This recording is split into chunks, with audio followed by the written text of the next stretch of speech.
Assalamualaikum warahmatullahi wabarakatuh.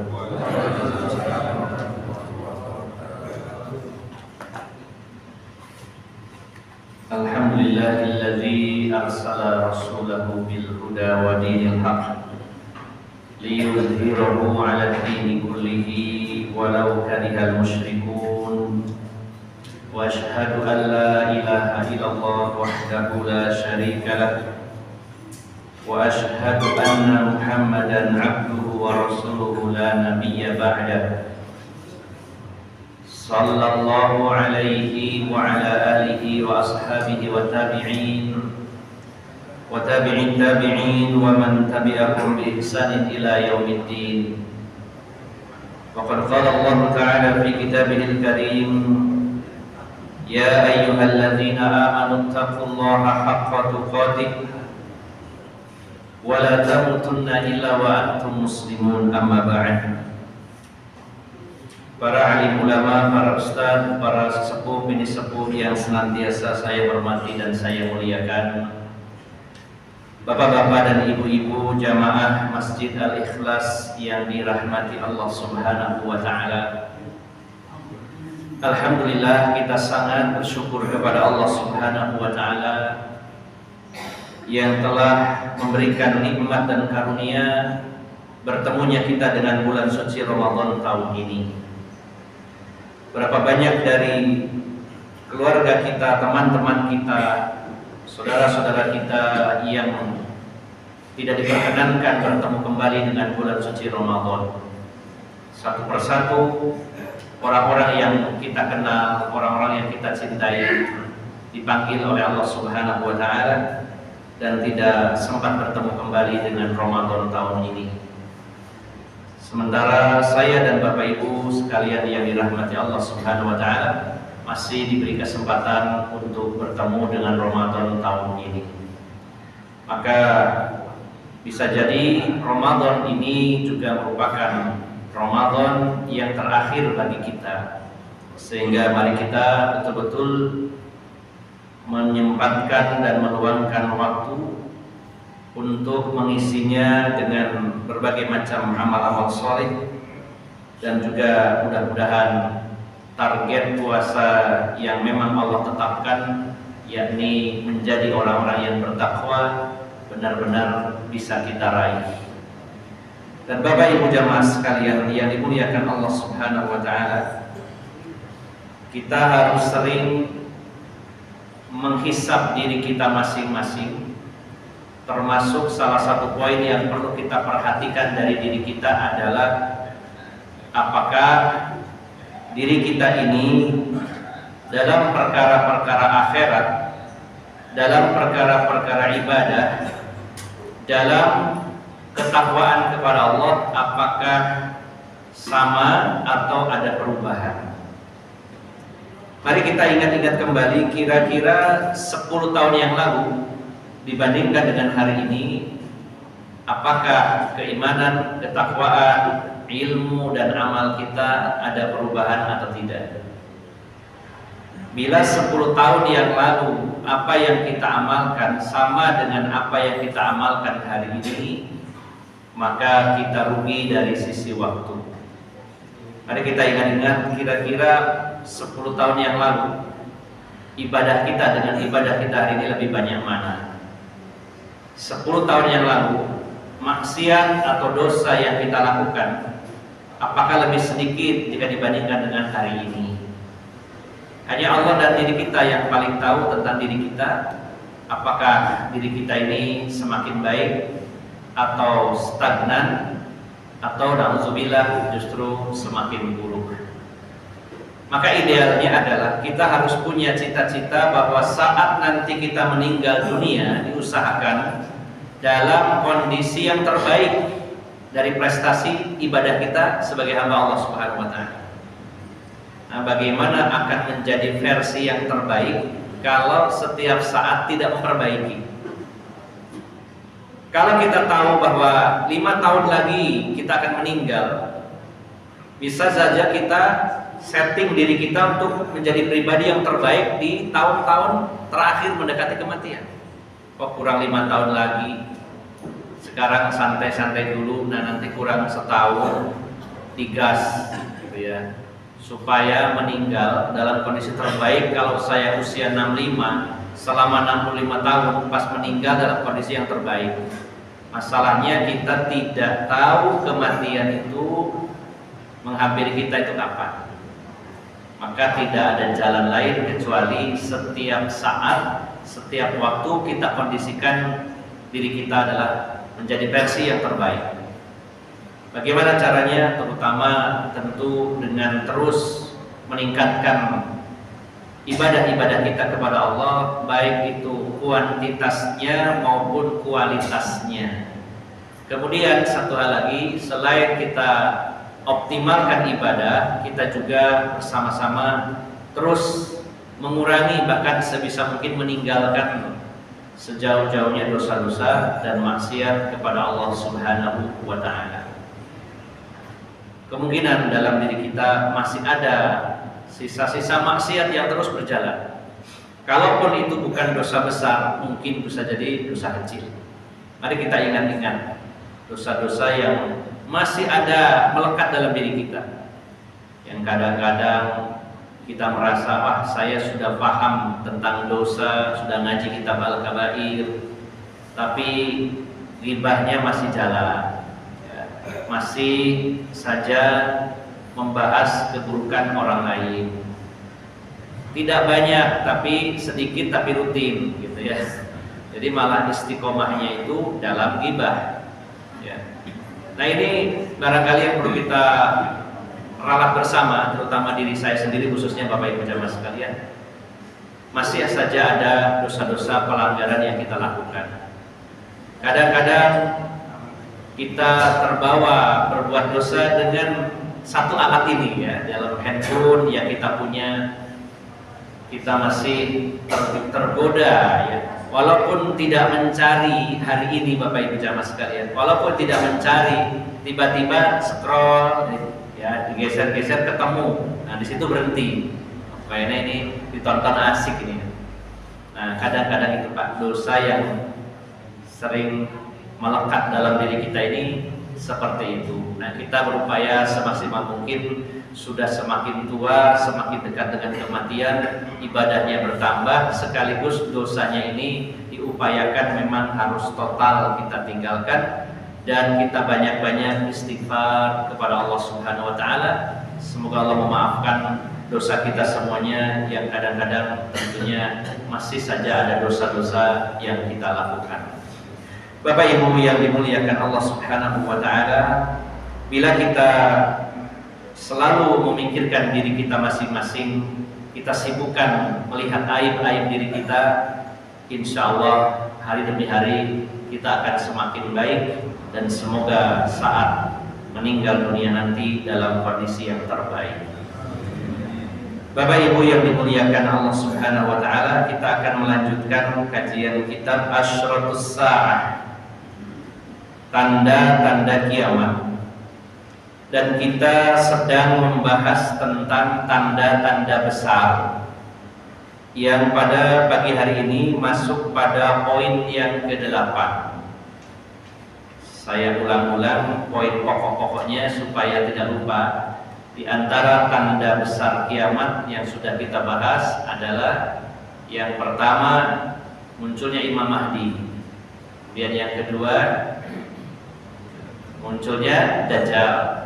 Dan yang ketiga, turunnya Nabi Isa ibnu Maryam. Kemudian yang keempat, Ya'juj wa Ma'juj. Kemudian yang kelima, apa Pak? Penenggelaman di 3 titik di muka bumi ini.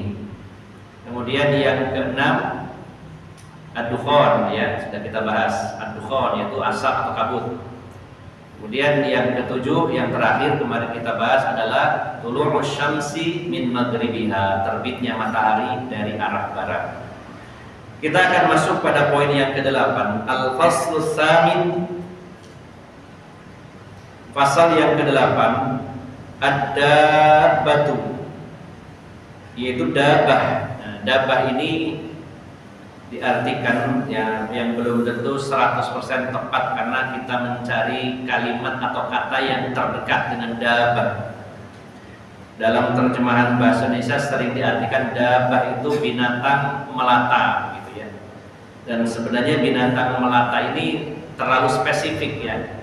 Kalau dalam bahasa Indonesia melata itu biasanya merayap di atas muka bumi ya. Tapi dabah ini sebenarnya tidak spesifik seperti itu. Binatang-binatang yang berjalan di atas muka bumi, di atas permukaan bumi, karena ada binatang yang terbang, ada yang di dalam bumi, ya, ada yang di atas air. Nah, dabah ini binatang yang berjalan di atas muka bumi. Maka di antara tanda-tanda besar kiamat adalah munculnya binatang yang muncul dari perut bumi. Dan binatang ini bukan sembarang binatang, ada kekhususan-kekhususan yang akan disebutkan nanti dalam Al-Quran maupun dalam hadis-hadis yang sahih. Zuhur dabatil ardi fi akhiriz zamani alamatun ala qarbis sa'ati thabitun bil kitabi was sunnah. Munculnya binatang yang muncul dari perut bumi di akhir zaman adalah salah satu tanda dekatnya kiamat kubro. Jika binatang ini muncul, maka kiamat sangat dekat sekali. Dan ini telah tetap di dalam Alkitab, yaitu Al-Quran, dan As-Sunnah, itu hadis-hadis Nabi Sallallahu Alaihi Wasallam. Poin pertama, adillatu zuhuriha, dalil-dalil kemunculannya. Bapak Ibu jamaah sekalian, segala perkara yang gaib kita tidak tahu kecuali Allah memberitahunya, baik langsung dalam Al-Quran atau melalui lisan Rasulullah SAW dalam hadis-hadis yang sahih. Maka perkara-perkara gaib termasuk di antaranya adalah sesuatu yang akan terjadi. Maka kalau ada orang mengaku mengetahui apa yang akan terjadi, maka kita hukumi, kecuali kalau itu ada dalilnya. Kalau ada orang mengaku mengetahui apa yang akan terjadi dengan kata lain meramal, maka dia telah melanggar ayat-ayat Al-Quran. Kecuali perkara gaib yang memang Allah beritahukan atau Rasulullah sampaikan. Tapi kalau tidak ada dalilnya, lalu dia mengatakan akan terjadi ini, terjadi itu, kita wajib menolaknya. Dan siapa yang meyakininya berarti dia mengkufuri ayat-ayat Al-Quran. Di mana ayat Al-Quran mengatakan di antaranya Allah berfirman, "Alimul ghaibi fala yuzhiru ala ghaibihi ahada illa man irtadha min rasul." Dialah Allah saja yang mengetahui yang gaib, dan Allah tidak beritahukan perkara-perkara gaib itu kecuali kepada orang-orang yang Allah ridhoi dari kalangan Rasul. Jelas ayatnya sangat gamblang. Yang mengetahui perkara gaib hanya Allah, dan Allah tidak ungkap, tidak Allah sampaikan, tidak Allah buka kecuali kepada orang-orang yang Allah ridhoi dari kalangan Rasul. Dan itu pun dibukanya tidak semuanya, hanya sebagian kecil kepada para Rasul. Apalagi kita tahunya dari Allah melalui Al-Quran dan dari Rasulullah SAW. Maka perkara-perkara gaib yang tidak Allah beritahukan kepada kita pun tidak tahu. Contoh yang dekat dengan diri kita, ruh kita sendiri, ini adalah yang gaib bagi kita. Kalau kita ditanya pun tidak tahu detailnya. Coba kalau kita ditanya Bapak Ibu jamaah sekalian, kita ini diciptakan dari apa Pak? Berdasarkan Al-Quran, dari tanah ya Pak ya? Dari tanah. Nah, pertanyaannya, terus ruh kita diciptakan dari apa? Apakah dari tanah juga? Bukankah ketika Allah ciptakan kita di dalam perut ibu kita, usia 4 bulan dalam kandungan, secara fisik sudah sempurna, tapi belum disebut sebagai manusia karena belum bernyawa. Lalu Allah mengutus malaikat dan meniupkan ruh. Kadang saya berpikir, kalau disebutkan dalam Al-Quran dan hadis kita diciptakan dari tanah, itu fisiknya, dari unsur bumi. Adapun ruhnya diciptakan dari apa, bagaimana prosesnya, wallahu alam, kita juga tidak tahu secara detailnya. Karena ketika orang-orang bertanya kepada Rasulullah tentang ruh, yas'alunaka 'anir ruh, mereka bertanya kepada wahai Muhammad tentang ruh. Qulir ruhu min amri rabbi, katakan bahwa masalah ruh itu urusan Tuhanku. Rasulullah saja tidak tahu. Wa ma utitum minal ilmi illa qalila, dan aku tidak diberitahu kecuali, atau dari ilmu kecuali sedikit saja. Rasulullah diperintahkan oleh Allah, katakan bahwa saya diberi ilmu itu sedikit. Nah, maka banyak misteri-misteri yang tidak bisa kita ungkap dan tidak bisa kita cari secara ilmiah, karena ini adalah perkara-perkara gaib yang bisa jadi itu tidak diberitahukan oleh Allah Subhanahu wa ta'ala. Termasuk jika ada pertanyaan, apakah orang yang meninggal dunia berada di alam kubur itu ruhnya atau ruh dan jasadnya? Kemudian apakah ruh-ruh orang yang meninggal itu bisa saling bertemu di alam kubur? Apakah mereka saling berinteraksi? Ini juga perkara-perkara gaib yang kita tahu sedikit dari hadis-hadis Nabi SAW. Dan satu hal lagi Bapak Ibu jamaah sekalian, seringkali yang membuat kekacauan adalah ketika ada orang-orang yang mengatakan perkara-perkara gaib lalu mengatakan ada dalilnya, tapi dalilnya palsu. Hadisnya munkar, hadisnya maudhu, palsu, atau minimal hadisnya dhaif. Nah, sehingga banyak yang beredar di masyarakat kita justru perkara-perkara gaib yang disampaikan dalam hadis-hadis yang tidak jelas sumbernya. Termasuk kalau kita baca tentang adabah ini, berbagai versi yang berkembang di masyarakat macam-macam. Nah, maka kita berusaha mengkajinya semaksimal mungkin, mencari dalil-dalil dari Al-Quran dan juga dari hadis-hadis yang sahih saja. Dan Allah memberikan kemudahan itu dengan hadirnya para ulama yang mendalam bidangnya, mengungkap ayat dan hadis-hadis Nabi SAW. Seandainya Allah dan Rasulnya tidak memberitahu bahwa akan ada dabah, binatang yang muncul dari perut bumi di akhir zaman, kita tentu tidak tahu. Maka kita akan bersama-sama membahas tentang dalil-dalilnya, baik dari Al-Quran maupun dari hadis-hadis yang sahih. Yang pertama, dari poin-poin pertama juga ya. Nah, poin pertamanya adalah adillatu zuhuriha, dalil kemunculannya. Kemudian al-adillatu minal Qur'anil Karim, dalil dari Al-Qur'anul Karim. Tercantum dalam surat An-Naml. Surat An-Naml, yaitu di ayat yang ke-82.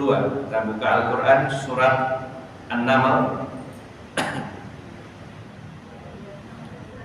Surat An-Naml ayat 82.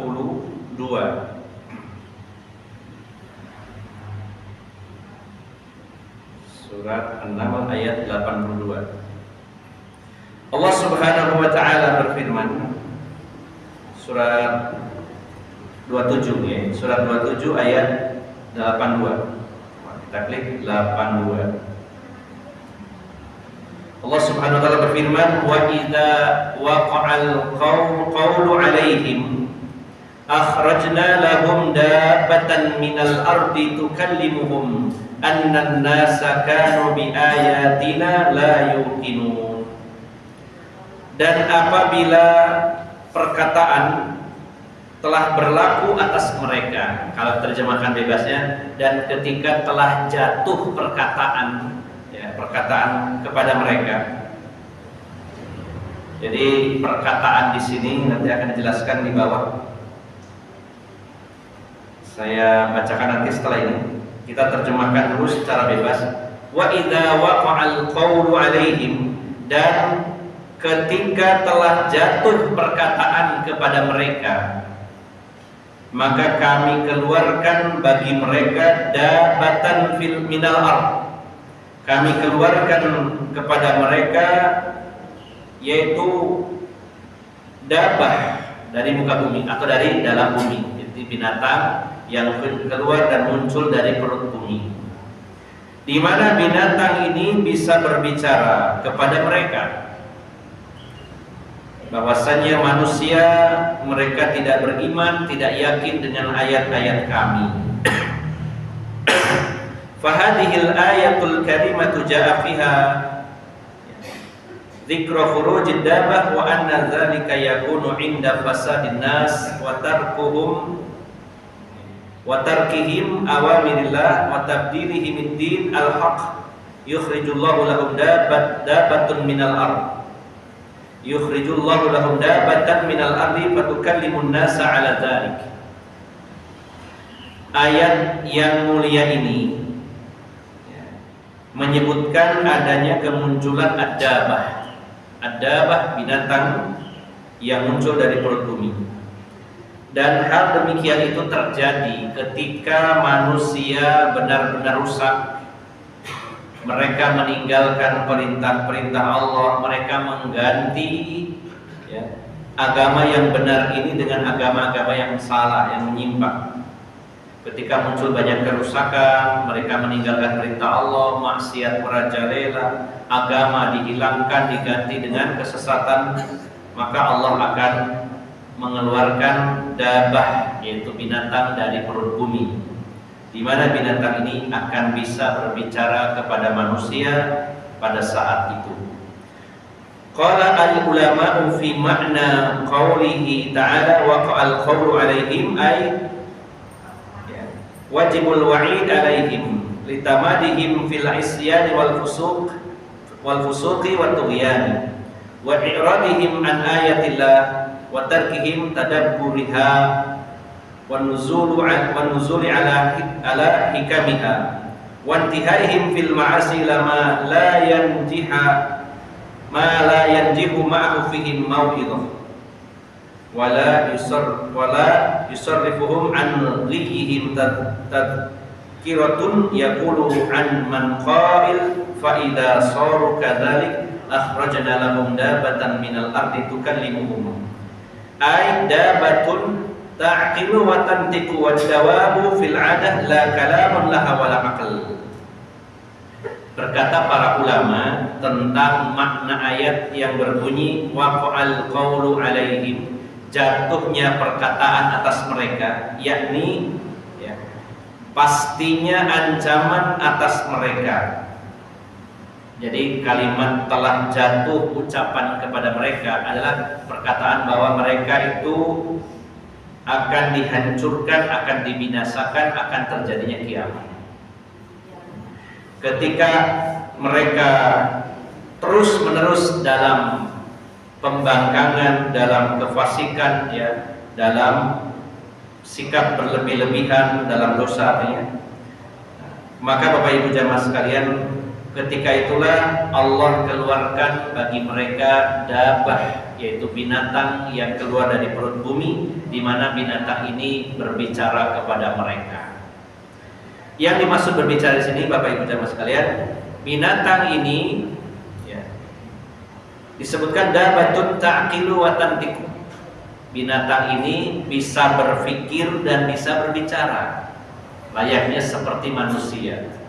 Sementara pada umumnya ad-dabah atau ad-dawab, binatang-binatang ini secara umumnya tidak bisa berbicara dan juga tidak punya akal.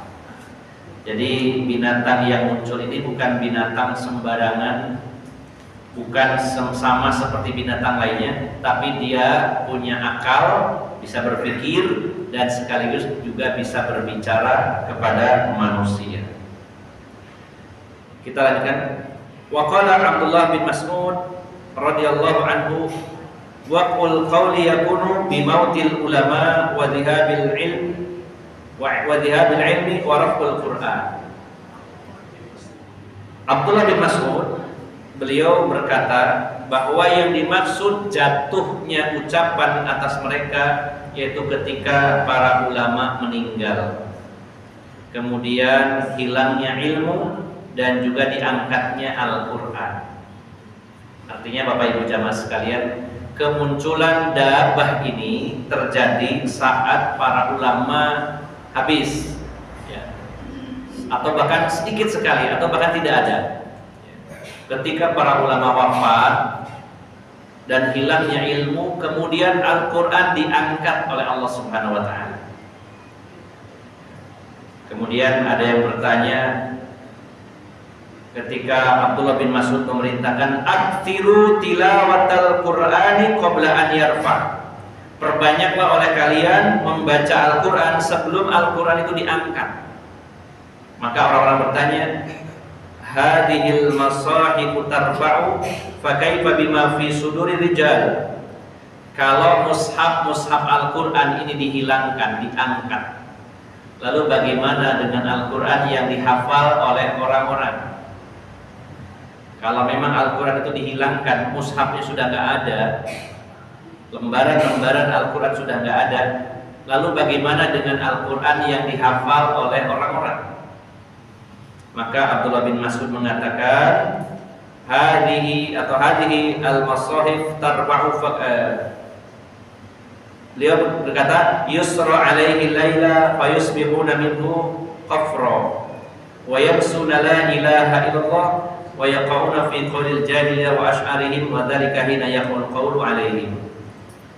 Tiba-tiba di malam hari, orang-orang yang punya hafalan Al-Quran, Allah hilangkan hafalan tersebut di malam hari, sehingga di pagi hari mereka tidak hafal Al-Quran lagi, dan mereka melupakan kalimat la ilaha illallah, ya. Dan yang hanya tersisa adalah ucapan-ucapan jahiliyah. Itulah yang dimaksud yaqaul qawlu alaihim.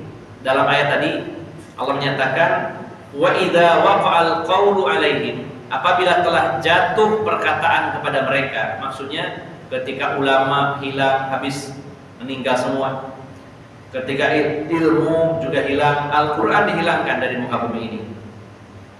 Bukan hanya mushafnya, tapi hafalan Al-Quran yang ada dalam dada manusia dicabut oleh Allah Subhanahu wa Ta'ala sehingga mereka lupa. Maka jika saat itu muncul kemaksiatan merajalela, kefasikan, maksiat benar-benar merajalela di muka bumi ini, maka pada saat itulah munculnya ad-dabah, yaitu binatang melata yang muncul dari perut bumi. Jadi ayat tadi menjelaskan tentang kemunculan dabah, yaitu ketika keadaan manusia semakin rusak, mereka melupakan la ilaha illallah, Al-Quran diangkat, dan para ulama juga meninggal dunia. Jadi ayatnya secara tegas menyatakan dabah, ada kalimat dabah. Apabila sudah banyak kerusakan di muka bumi ini, maka kami keluarkan dabah dari perut bumi, dan dia bisa berbicara kepada manusia bahwasanya manusia tidak meyakini ayat-ayat kami. Ini dalil dari Al-Quran, ayat yang ke-82 dari surat An-Naml, surat yang ke-27. Berikutnya al-adillatu minas sunnatil mutahharah. Dalil-dalil dari as-sunnah al-mutahharah, sunnah yang disucikan, yaitu hadis-hadis sahih. Sini disebutkan ada sebagian saja, ada sebutkan 6 hadis. Sebutkan 6 hadis. Ya, ini hanya sampel aja karena hadisnya banyak. Yang pertama, rawa al-Imam Muslimun an Abi Hurairah radhiyallahu anhu. Yang pertama hadis riwayat Muslim dari Abu Hurairah. Beliau berkata, qala Rasulullah sallallahu alaihi wasallam, bersabda Rasulullah sallallahu alaihi wasallam, "Salatun idza kharajna la yanfa'u nafsan imanuha lam takun amanat min qabl aw kasabat fi imaniha khairan. Tulu'u syamsi min maghribiha wad dajjal wa dabatul ard." Wadabatul ard. Rasulullah bersabda, ada 3 perkara, 3 kejadian. Jika dia sudah muncul, maka tidak bermanfaat iman seseorang kalau sebelumnya tidak beriman, dan amal seseorang tidak bermanfaat jika sebelumnya tidak beramal baik. Yaitu terbitnya matahari kemudian Dajjal, dan binatang dari perut bumi. Ya, ini bukan menunjukkan urutan karena Dajjal sudah muncul di awal, bahkan di zamannya Imam Mahdi, kemudian yang disusul dengan turunnya Nabi Isa.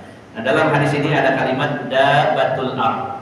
Rasulullah menyebutkannya dabatul ard, binatang dari bumi. Yang kedua, walahu an Abdullah bin Amr radhiyallahu anhu. Dari Abdullah bin Amr, dan ini hadis juga riwayat Muslim. Beliau berkata, hafidtu min Rasulillah sallallahu alaihi wasallam haditsan lam ansahu ba'd. Saya mengingat sebuah hadis dari Rasulullah sallallahu alaihi wasallam yang tidak akan saya lupakan.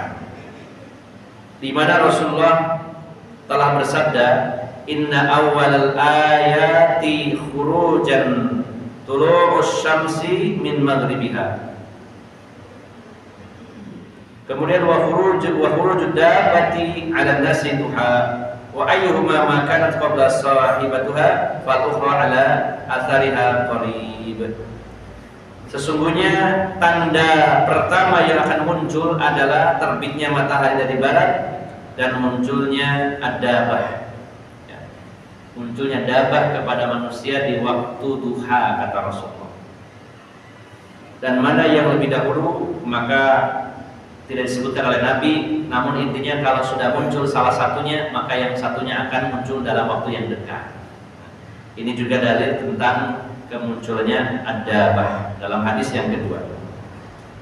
Yang ketiga, hadis dari Huzaifah bin Usaid ketika menyebutkan tanda-tanda kiamat, ya. Di antaranya disebutkan wa fi riwayatin dabbatul ard, yaitu adanya dabbah, binatang yang muncul dari bumi. Ini hadis juga riwayat Muslim. Saya persingkat yang keempat, hadis riwayat Ahmad dari Abi Umamah radhiyallahu anhu yang terangkat sampai Nabi sallallahu alaihi wasallam. Rasulullah bersabda, takhrujud dabbatu fatasimun nasa ala kharatimihim summa yadmuruna fikum hatta yashtari ar-rajulul ba'ir fayaqulu mimman ishtaraitahu fayaqulu min ahadil muhtiyin. Rasulullah bersabda, Bapak Ibu jamaah sekalian, beliau menyatakan akan keluar ad-dabbah, akan muncul ad-dabbah di mana dia akan menandai manusia di hidung mereka. Nanti akan ada penjelasan menandai di sini itu maksudnya nanti binatang ini akan memberi tanda di hidung manusia. Allah tandanya seperti apa? Yang membedakan, oh ini orang muslim, mukmin, ini orang kafir. Jadi nanti pada akhir zaman itu orang yang beriman dengan yang kafir itu perbedaannya jelas kelihatan. Ada tanda khusus yang diberi oleh binatang tadi. Kalau kita membacanya sekilas dan mengukurnya dengan akal, kok ono binatang modelnya. Sehingga banyak sekali penafsiran-penafsiran nantinya Bapak Ibu jamaah sekalian. Terutama sebagian orang ada yang mentakwil dabbah ini dengan takwil, artinya dialihkan maknanya kepada yang lain. Dan dalam masalah memahami dalil, selama tidak ada dalil yang mengalihkan, kita fokuskan kepada dalil yang asal. Dalam segala hal, kita jangan gampang mengalihkan, kecuali ada dalil untuk mengalihkannya.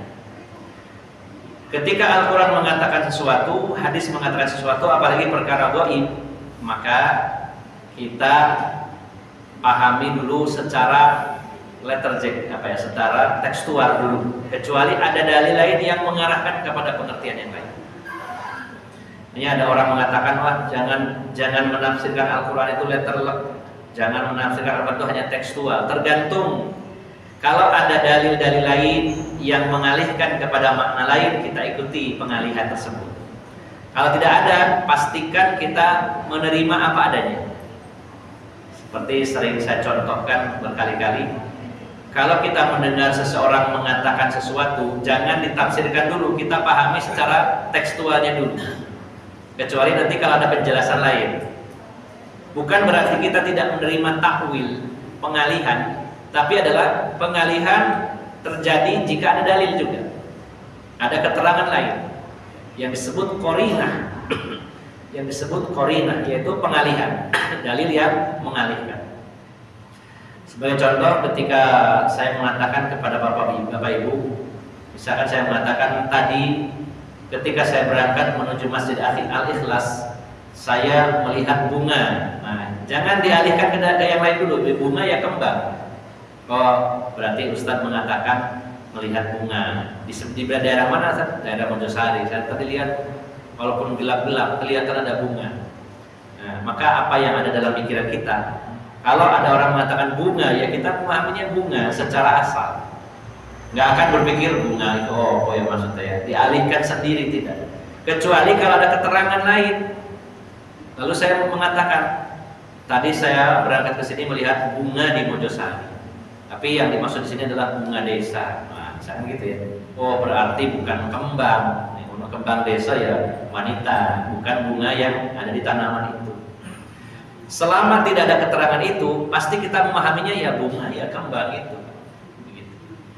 Nah, dalil-dalil tentang dabah baik dari Al-Quran maupun dalam hadis, maka jika tidak ada dalil lain yang menjelaskan bahwa maknanya bukan binatang tapi maknanya yang lain, kita ikuti. Tapi kalau tidak ada, kita pahaminya itu binatang. Karena ada Bapak Ibu jamaah sekalian, sebagian orang yang mentakwilkan, mengalihkan ke makna lain bahwa dabah ini adalah mobil. Itu ada Pak yang sampaikan bahwa kemunculan mobil itu tanda kiamat. Jadi pengertiannya begitu. Ini namanya takwil. Padahal ada hadis-hadis yang spesifik mendetailkan ciri-cirinya. Tadi sama salah satunya adalah fatasimun nasa ala kharatimihim. Binatang ini memberi tanda orang ini mukmin, ini kafir di hidung mereka. Entah berupa apa Pak tandanya itu. Apa dikasih stempel atau bagaimana?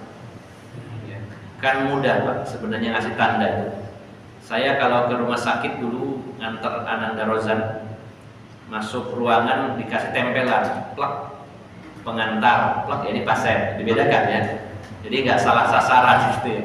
Ini yang ngantar, ini yang pasien. Kan mudah kasih tanda itu. Cuman kita tidak tahu tanda detailnya seperti apa. Nanti ada penjelasan dalam hadis yang lebih detail lagi. Jadi kita pahami dulu bahwa ini adalah berupa binatang yang muncul dari permukaan bumi, dari dasar bumi, dari perut bumi, dan menandai manusia ini kafir, ini mukmin. Binatang ini bisa berpikir, bisa berbicara. Dan yang menyatakan ini adalah Rasulullah SAW. Nah, sampai ada seseorang yang membeli unta. Orang membeli unta. Kemudian orang ini mengatakan saya membelinya dari seseorang yang diberi tanda ini dalam hidungnya. Allah alam Pak namanya, nanti ke depannya teknologi itu semakin canggih. Sekarang saja sudah secanggih ini, kita bisa menandai orang-orang sehingga tahu data detailnya. Kalau sekarang mungkin kita nyari di internet atau dengan teknologi informatika, ngetik nama seseorang nanti akan muncul. Kalau orang itu terkenal akan muncul namanya, panggilannya, lahir di mana, sebagai detail itu akan muncul.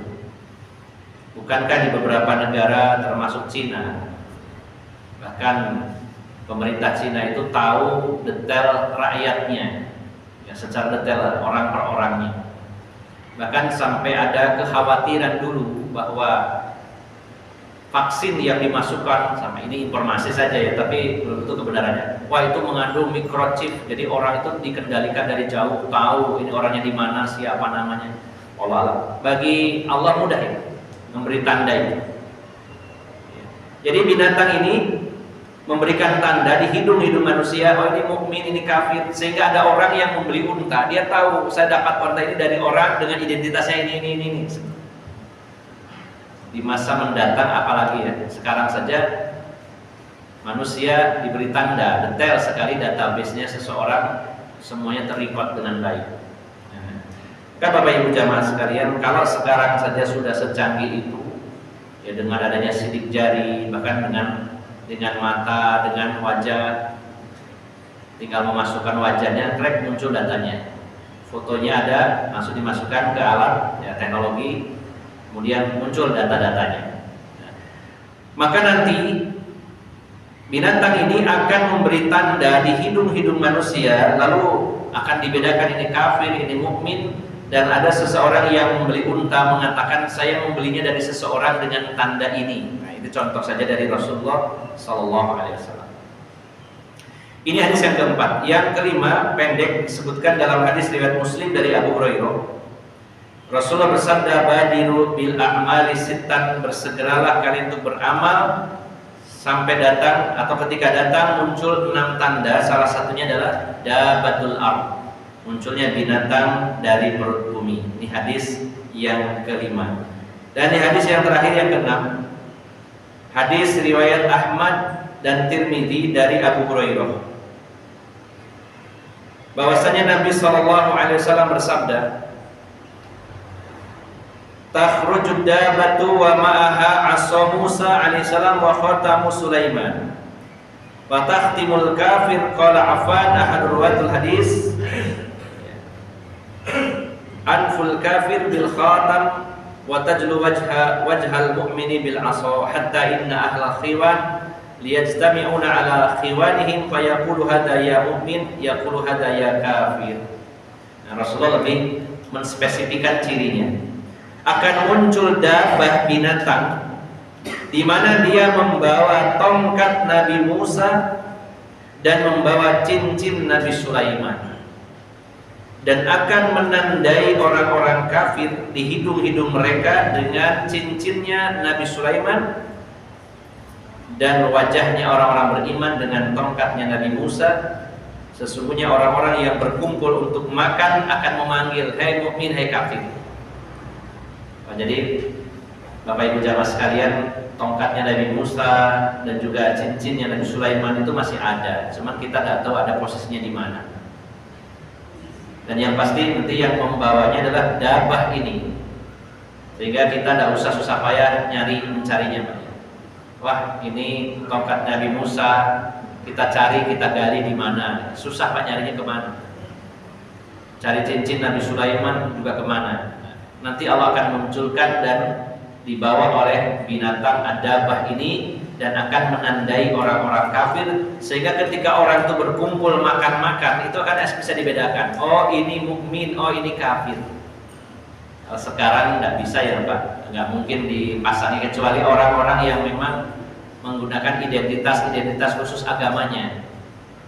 Wah ini orang pakai kalung salib, ya kemungkinannya ya orang Kristen, walaupun ada juga orang-orang mukmin mungkin yang pakai, tapi umumnya orang-orang Kristen.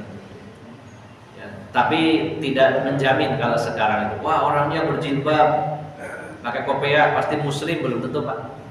Ada juga salah satu komunitas muslim komunitas Kristen ortodok yang pakainya seperti muslim. Jadi sulit. Tapi nanti ketika dabah ini muncul akan ada tanda. Kalau orang kafir diberi tanda di hidungnya dengan tongkat, dengan cincinnya Nabi Sulaiman untuk penandanya. Kemudian orang-orang beriman dengan tongkatnya Nabi Musa dan wajah mereka bersinar. Sehingga ketika orang-orang berkumpul bisa membedakan ini mukmin, ini kafir.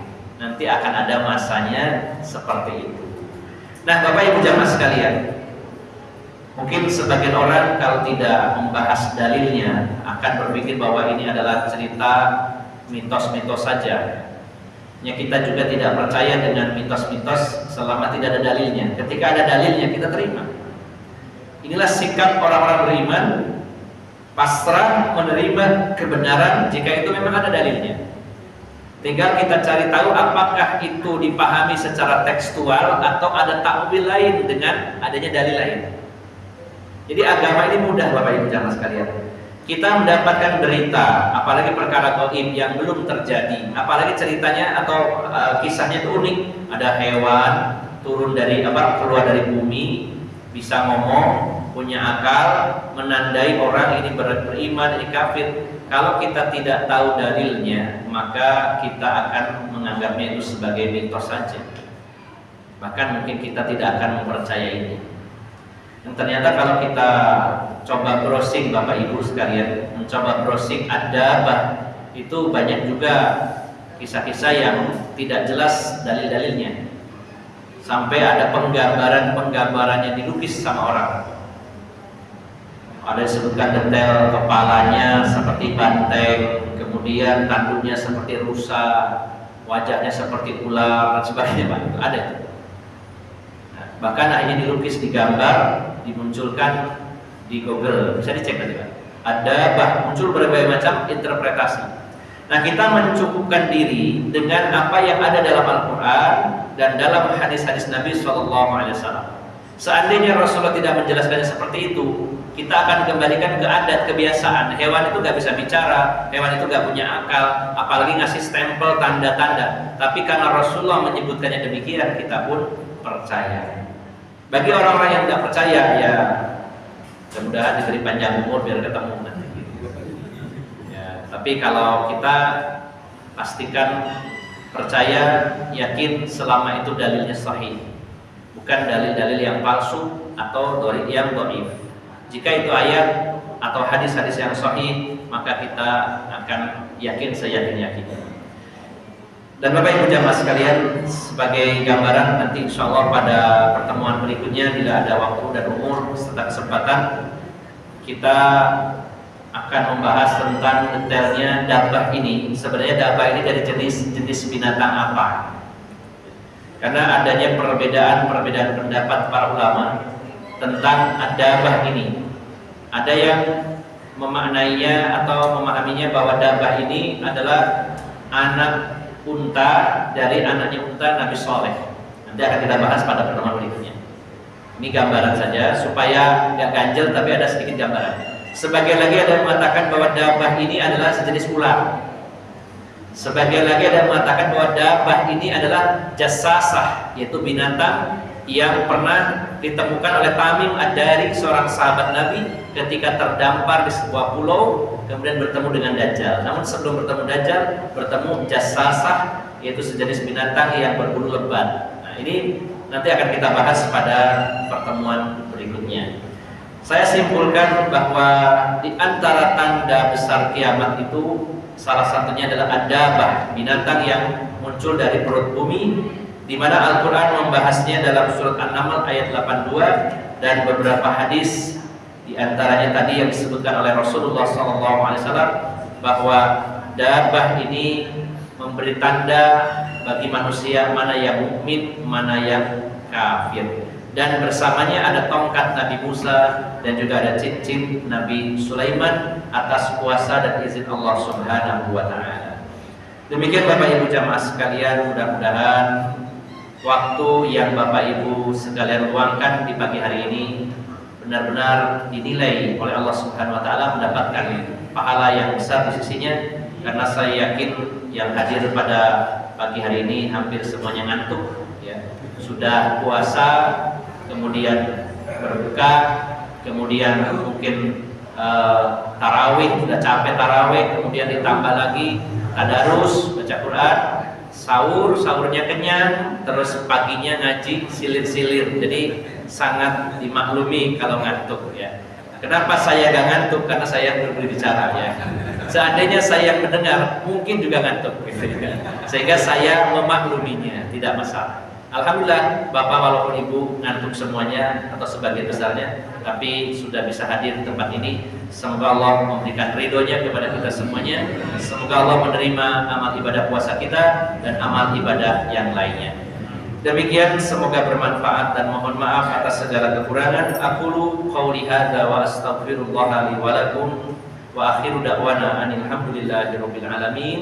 Subhanakallahumma wa bihamdika asyhadu an la ilaha illa anta astaghfiruka wa atubu ilaik. Wassalamualaikum warahmatullahi wabarakatuh.